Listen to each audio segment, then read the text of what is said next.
Before I begin, I'd be remiss if I didn't acknowledge that I originally published this as a paper on Green Knight Multimedia, links in the description, and I encourage you all to check out that excellent website.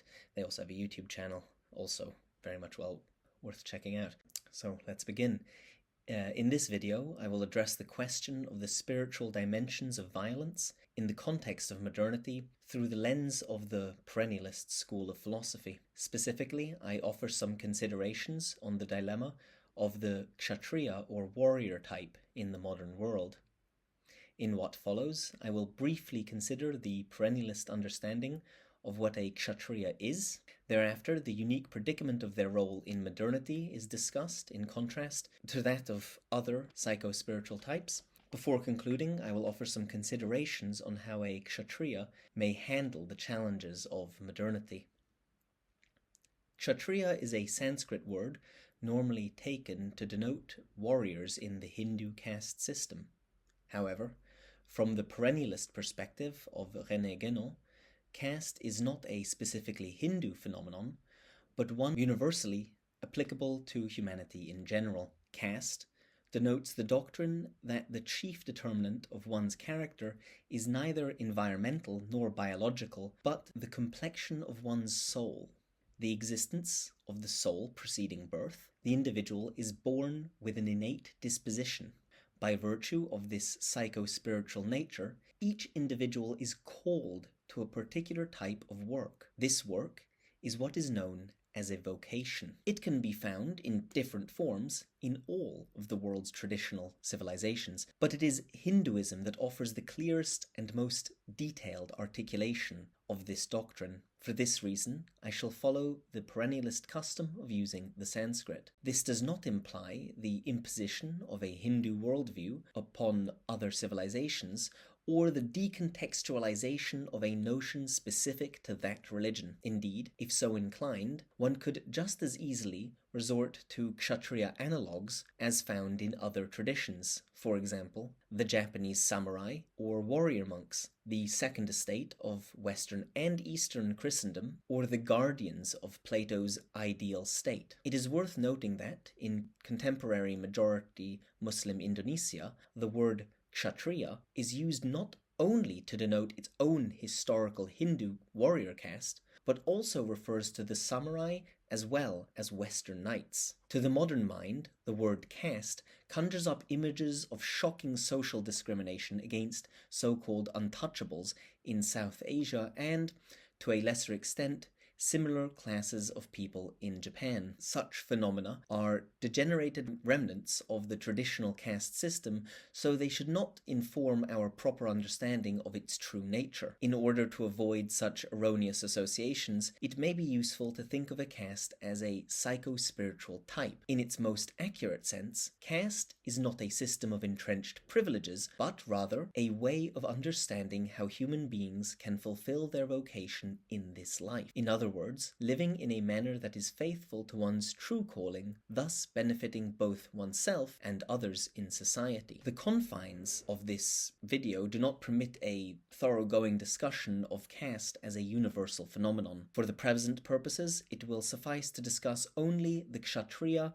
and their relationship to the Brahmin caste. In essence, a Kshatriya is a warrior and in his psychology a man, for Kshatriya are indeed primarily, though perhaps not exclusively, men who finds his calling in the application of force. To get a sense of how an average person's experience of violence differs from a Kshatriya's, one could read Erich Maria Remarque's All Quiet on the Western Front back to back with Ernst Jünger's Storm of Steel. In a traditional society, the warrior caste governed the state under the guidance of the priestly or Brahminical caste. In modern vernacular, the warrior ruled while the priest reigned. The warrior's vocation is characterized by action, ruling, and administration of justice. The Kshatriya is the caste of active politics. An exhaustive examination of all these dimensions of a Kshatriya's calling, and more specifically the challenges of pursuing this under the conditions of modernity, would constitute an expansive project well beyond the scope of a single video. Therefore, at present, we will focus on that dimension of the Kshatriya's calling that pertains to combat. The reasons for this are twofold. Firstly, violence is the most central aspect of the practical manifestations of Kshatriyahood as it is to be found, now more or less openly, now in more or less concealed, latent, or implicit form, in all practical politics. It is this undercurrent of violence which distinguishes, in a traditional society, the political engagement of a Kshatriya from that of a Brahmin, if the shortcomings of this phrase in reference to the material/social impacts of the Brahmin's spiritual authority may be forgiven. Demonstrating the centrality of violence to politics is beyond the scope of this essay, but I would direct my viewer to Max Weber and Carl Schmitt's respective definitions of the state and the political as support for this assumption. Secondly, it is this aspect of a Kshatriya's calling which is most incomprehensible to the modern perspective. The modern mind either abhors violence or, far worse, glorifies it in terms that are an inversion of those proper to a Kshatriya. This latter aspect is of a particular concern in the present day, with rising nationalism globally, the return of war to Europe, and escalating interstate tensions between major powers in East Asia and the Himalayan region. For these reasons, this essay will focus on this particular aspect of the Kshatriya's plight in the modern world. I pray, therefore, that the viewer does not forget that a Kshatriya's vocation entails more than just this. Nonetheless, I believe that such a focus does not lead to a distorted image of the warrior's nature. Throughout history, society has needed people with a capacity to employ often deadly force, and the Kshatriya exist precisely to fulfill that role. This is not to glorify violence, which in itself is routinely bestial and ugly. However, in traditional societies, at their best, the Kshatriya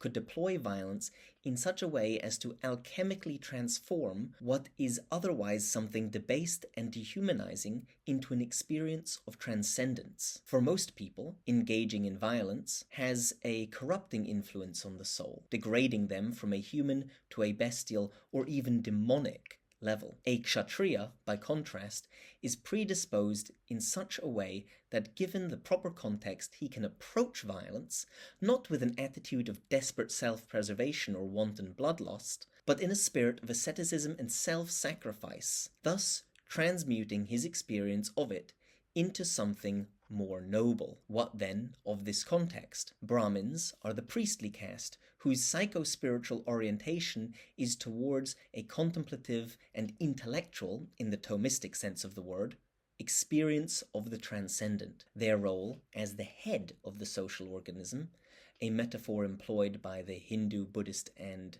Platonic traditions, is critical as it channels the upward spiritual orientation of those further down the caste hierarchy. The kshatric person has an inborn predilection for action and violence. In order to realize their potential for transcendence, kshatriya must subordinate himself to the wise direction of the Brahmin. Furthermore, the Brahmin restrains the kshatriya from preying on weaker psycho-spiritual types lower down the hierarchy than himself. This is seen, most clearly perhaps, in the code of chivalry produced by the Catholic Church to restrain the thumos of the second estate. To borrow a metaphor from Alan Bloom, if the Brahmin caste plays the role of shepherd to the masses, the kshatriya are the sheepdogs. In a traditional society, therefore, there is a place for the constitutionally violent to find a spiritually efficacious and socially acceptable manner to be faithful to their fundamental orientation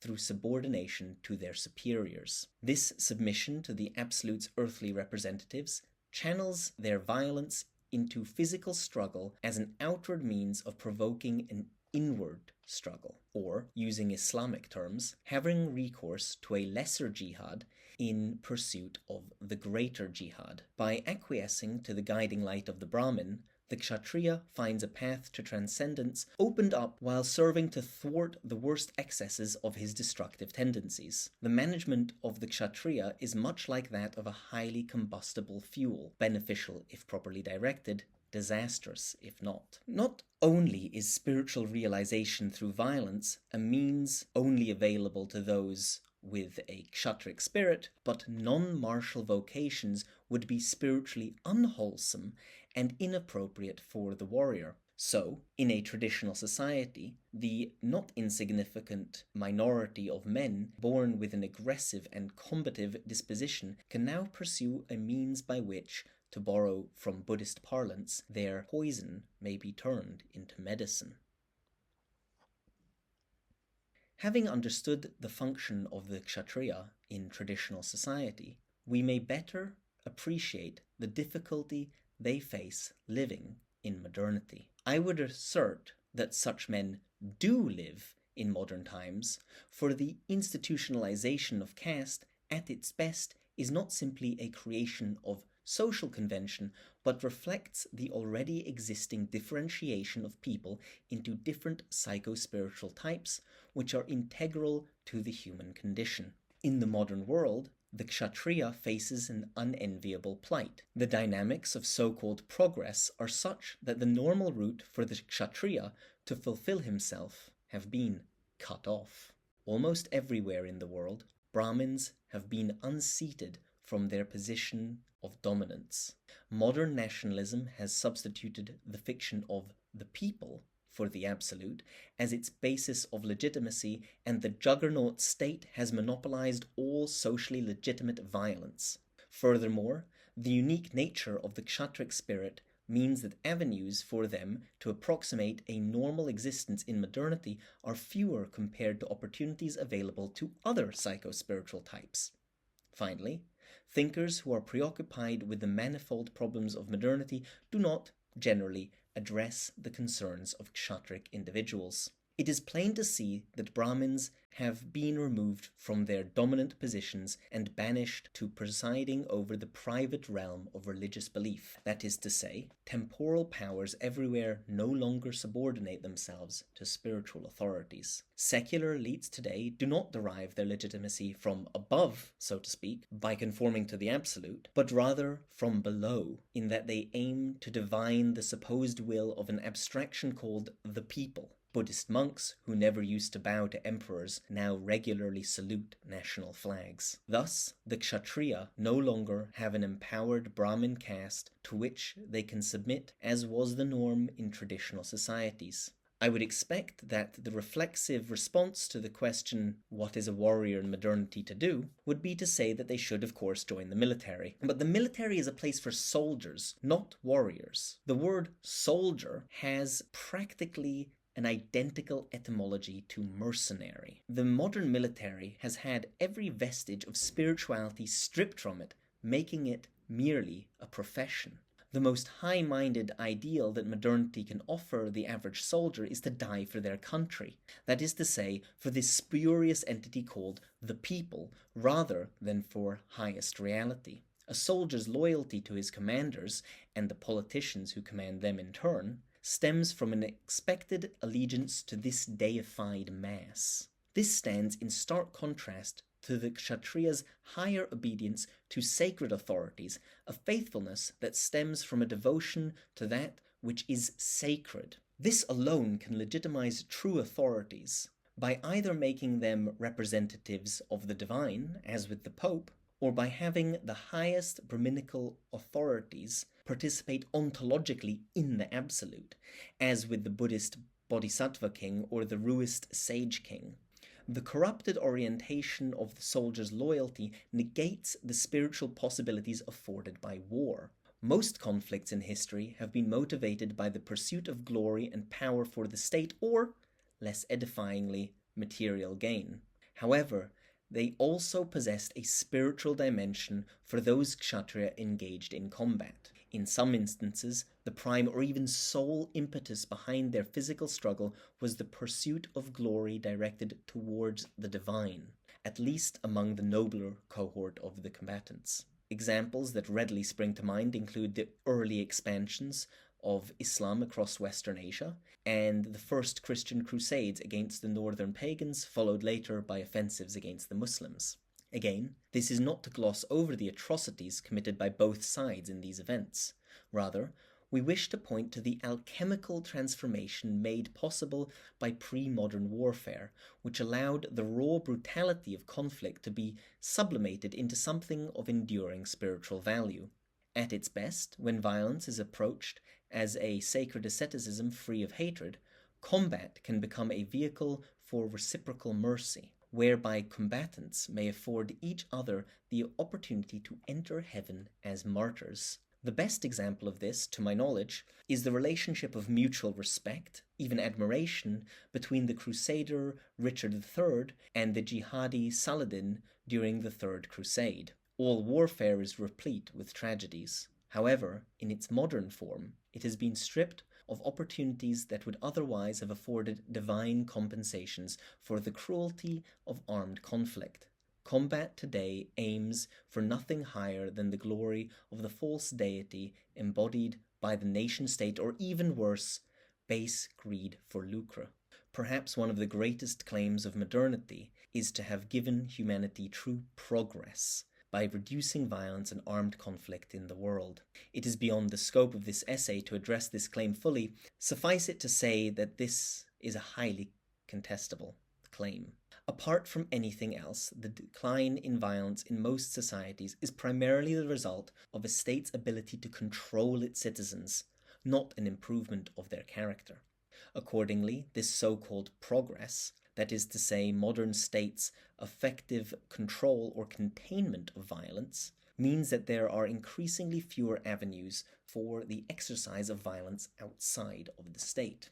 This certainly is a good thing from the perspective of protecting the innocent, and not to be dismissed lightly. But our current concern is the plight of the Kshatria. Since the state monopolizes violence, there can be no question of the Kshatria being able to yield before the superior spiritual eminence of the disempowered Brahmin, as was common in the traditional pre-modern cultures. So, the Kshatria finds himself in an intractable dilemma. He cannot be professionally violent in the service of the state, as this no longer entails subordination to Brahmins. And neither can he find complete fulfillment in subordination to Brahmins, as they now exist in their largely enfeebled condition. Indeed, living in the shadow of dominant secular states, most Brahmins, in the name of self-preservation, and quite understandably so, would never countenance taking on a vanguard of warriors. If this strikes my viewers as doubtful, I suggest they visit Mount Hiei outside Kyoto to see what the reaction would be if someone were to request ordination as a warrior monk. The situation is not quite so dire for Brahmins. It is still possible for most of them to live a life fully consistent with their calling to a degree that is hardly imaginable for the Kshatriya today. Furthermore, thinkers concerned with how to live traditionally in the midst of modernity, such as Ananda Kumaraswamy, Titus Burckhardt, and Martin Lings, are themselves Brahmins. Partly as a consequence of this,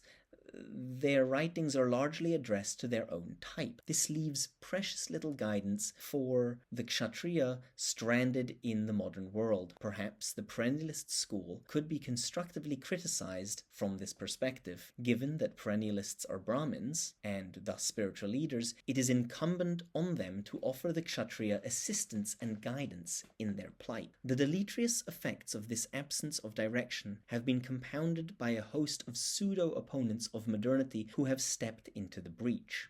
A common trope among this class of thinkers is to glorify the Kshatriya by claiming they can re-sacralize violence without the guidance of the Brahmin. This can only serve to misdirect the Kshatriyas searching for a solution. If the role of Brahmins can be said to allow the Kshatriya to participate in the former's realization of the absolute by way of subordination to a superior principle, the erroneous glorification of the Kshatriya leads him down the benighted path of becoming, in Platonic terms, a timocratic man at best and at worst, a tyrant. Sadly, it would appear that the latter is the more likely result. Perhaps the most well-known example of this today is Wahhabism. Other examples include the various Buddhist heresies that flourished in Japan in the first half of the 20th century, and, in the West, the pernicious doctrines of Julius Evola. In all three cases, the ineluctable consequence has been terrorism, often of a particularly cruel and unrestrained variety. What then is a Kshatria to do when faced with the inescapable conditions of modernity, which are antithetical to their true calling? I have no conclusive response to this predicament. However, certain exemplary Kshatria over the past century have managed to find some degree of accommodation within modernity, and I will offer some reflections on the extent to which this partial resolution may offer a way forward to Kshatria who are acutely aware of their quandary. A fascinating figure in this regard is the Baron von Ungern-Sternberg. The ethnically German Ungern was an officer in the Russian military at the time of the Russian Revolution. He was an ultra-conservative and, most remarkably, a convert to Buddhism. After the failure of the Russian Civil War to reinstate the Caesaro-Papist monarchy, Ungern took his forces across Russia's southern border and seized Outer Mongolia from what at the time was the Kuomintang-ruled Republic of China. Thereafter, he reinstated the rule of the Buddhist clergy in Mongolia. It is, in part, to Ungern's actions that the current Republic of Mongolia owes its existence. What is significant about Ungern is that he cleaved tenaciously to a kshatric manner of action. When the march of modernity robbed him of his master, he looked for another earthly representative of heaven to whom he could transfer his loyalty. Any account of Ungern reveals him to be a deeply thematic, violent, or even cruel man. But rather than allowing his liberation from a sovereign to debase him into a tyrannical man, as soldiers without a commander may often be observed to do, he instead sought a new master to transmute his battle lust into a holy struggle. And yet, to follow a path like Ungern's is no longer possible today. He lived at the tail end of an era when the non-Western world was still largely traditional, albeit rapidly westernizing, as Ungern experienced so cataclysmically in his native Russia. This vexed situation is captured in several works by René Guénon, a contemporary of Ungern, notably in East and West. While this period has passed and there remain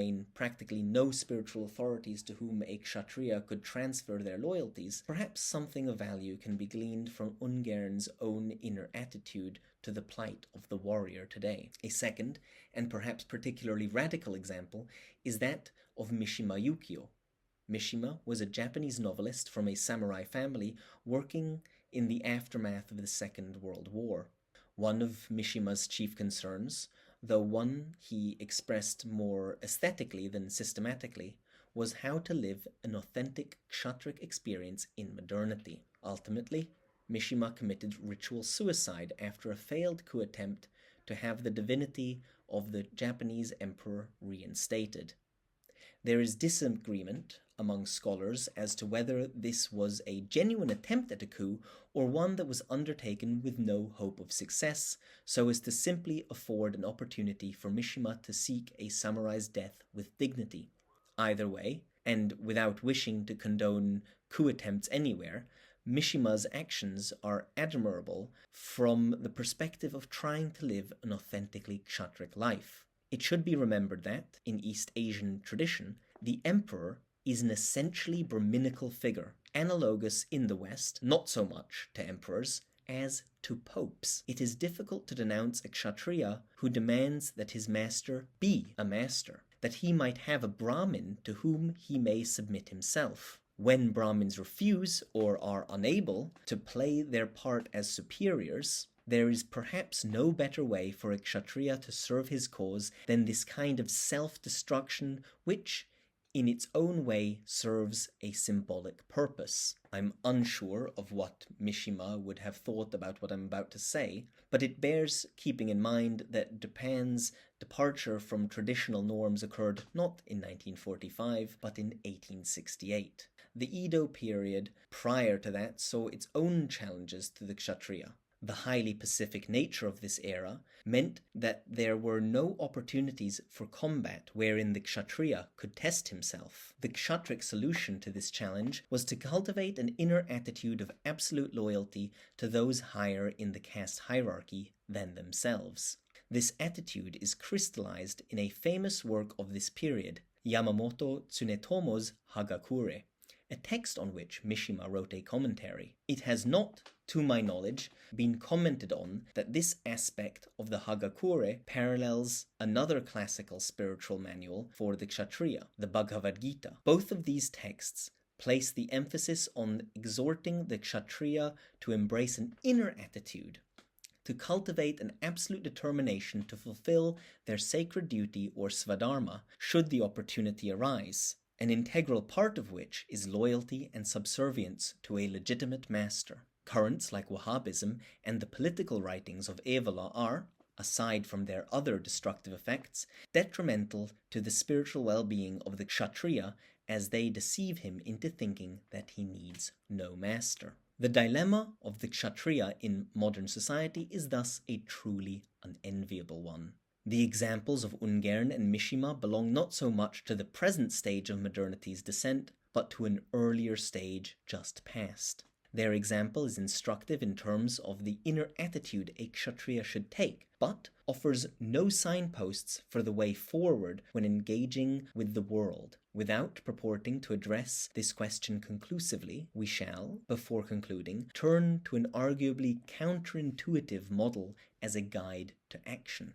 We propose that the tradition of nonviolence, as represented by Mahatma Gandhi, Lev Tolstoy, Abdul Ghaffar Khan, and Lama Gbowi, may be of great spiritual value to the Kshatriya. The examples of Gandhi and Tolstoy are already familiar to many, so don't need to be recounted. Ghaffar Khan and Gbowi, on the other hand, are less well known. The former was a Pushtun Muslim leader in Gandhi's campaign of non-violent resistance to the British, while Gbowi was a Protestant peace activist in Liberia. Another exemplar, from a different milieu altogether, is that of Desmond Doss, who served as a combat medic in the United States Army during the Second World War. On the basis of his Seventh-day Adventist faith, he refused to carry a weapon, but was decorated nonetheless for his bravery in saving many lives on the battlefield. Setting aside the question of whether the aforementioned individuals embodied a warrior ethos, there is certainly something kshatric about how Gandhi and Doss prosecuted their causes without belligerence. Their kind of action entails a highly thematic quest for justice in the face of violence. This is demonstrated, for example, by the Mahatma's insistence that non-violence should never be motivated by cowardice. When presented with a choice, force is always to be preferred over timidity. Indeed, one is struck by the kshatric vehemence of his statements regarding this question. If the path of sacred violence has been closed to the kshatriya today, due to the disempowered status of the Brahmins, perhaps non-violence, non-violent resistance to injustice offers an alternative path. Renouncing violence not only avoids the perils that can ensue, spiritually to himself and materially to others, when violence is engaged in without the guidance of a properly qualified master, it also affords the kshatriya an opportunity for realizing wisdom through self-mastery. The elements of bravery, resistance, and justice in non-violent action are quintessentially kshatric, but the complete self-denial of what comes naturally to the kshatric vocation, namely violence, is itself, paradoxically, a fulfillment of the kshatriya nature, albeit from an unexpected quarter. By way of conclusion, I would like to make the following suggestion, with the understanding that further study and reflection would be necessary to generate something really useful for the kshatric man. The warrior type today is in a dilemma because the Brahmin caste has lost its supremacy, the assistance of which he requires to cultivate the correct inner attitude towards violence, both as a source of restraint and as an object of much-needed loyalty. So, the problem of the constitutionally violent man's place in society is not the lack of opportunities to engage in violence, but rather finding the structures that foster a correct understanding of his inherently combative nature. The Kshatria in modernity should seek, first and foremost, to cultivate such a disposition if he is to find a fulfillment in these profane times that is worthy of his sacred calling. If you value my work, I'd be most grateful if you would like, subscribe, leave a comment, and share this video with anyone you think might be interested. If you would like to support me in working on this project, I'd be deeply thankful if you would consider becoming a regular supporter through Patreon or making a one-time donation through Ko-fi, links in the description.